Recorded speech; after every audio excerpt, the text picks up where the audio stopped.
mında öğrenesi.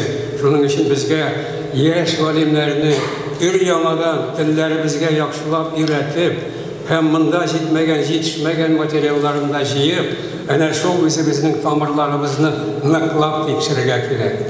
Tatarlar için en ağır bolgan yıllarda da Türkiye her vakit bizge nık dayanış bulup keldi. Muhacirlik şartlarına bağışlanan materyallar, alar eliminde bir ilişkine, alar bek köp.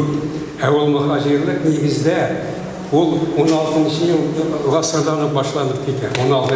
asırdan. Eğer biz tiren tamirlarına gitsek, bizning şundan da başlan hem neşip barlıkka kelgenimizde güzellik alırıydı. Çünkü biz bir Türkiye yurtta yaşayan vakitte köp hünerlerge öğrenip, ondan başka türlü milletler bulup öğrenip gittik.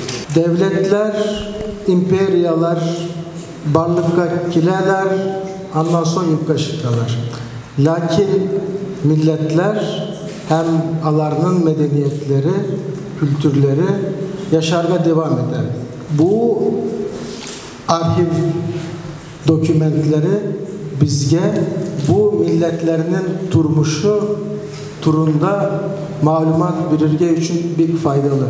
Mında burungudan başla bugünkü günge kadar Türk-Tatar münasebetleri bütün toluluğu bilen ko'rsatiladi. Hem şuşunda ko'rsatilgan materiallar boyunca biz ür-yamadan arxivlarga, başka ildagi dokumentlarga tayanıp, mana şu Türkiye-Tatar münasebetlerinin tamirine tüşüp, onların bugünkü günge ehemmiyetini belgilewge yol açadı etsek, bu hiç şeksiz hata olmasın.